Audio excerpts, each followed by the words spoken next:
It was my last fight, and no way I'm gonna come here without my father. It was first time when after what happened with my father. मोहतरम नाज़रीन, रूसी मुसलमान fighter Khabib ने अपनी आखिरी fight जीत कर record कायम कर दिया। तफसील के मुताबिक रूसी निजात पाकिस्तान बॉक्सर ने अपने शानदार कैरियर का इख्तिताम भी भरपूर अंदाज और कामयाबी के साथ किया।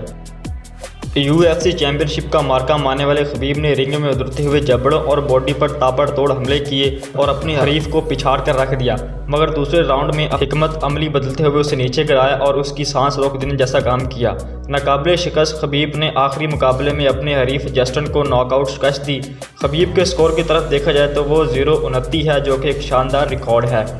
फतह के बाद खबीब अपने जज्बात पर काबू ना रख सके और उनकी आंखों से अपने वालिद को याद करते हुए आंसू छलक पड़े, जबकि खबीब ने जीत की खुशी में सजदा रेज़ होकर अल्लाह ताला का शुक्र भी अदा किया। मुकाबले में फतह के बाद खबीब ने मीडिया से बात करते हुए कहा कि अल्हम्दुलिल्लाह, ये मेरी आखिरी फ़ाइट थी। ये नहीं हो सकता कि मैं कभी अपने वालिद के बगैर अब यहाँ वापस आऊँगा। जब UFC ने मुझे जस्टिन के साथ मुकाबले के लिए कॉल किया तो मैं अपनी वालदा से 3 दिन तक बात की, मगर वो इस बात पर रंजमंद होने को ही नहीं आ रही थी कि मैं मुकाबले के लिए अपने वालिद के बगैर अकेला यहाँ आऊँ। लिहाजा मैंने इनसे वादा किया कि ये मेरे कैरियर की आखिरी फ़ाइट होगी। अब चूँकि मैं वादा कर चुका था, इसलिए मुझे हर हाल में वादा निभाना था और फाइट को जीतना था। इसलिए मैं अपनी माँ से वादा करके आया और अपनी आखिरी फ़ाइट जीत कर रिकॉर्ड कायम कर दिया।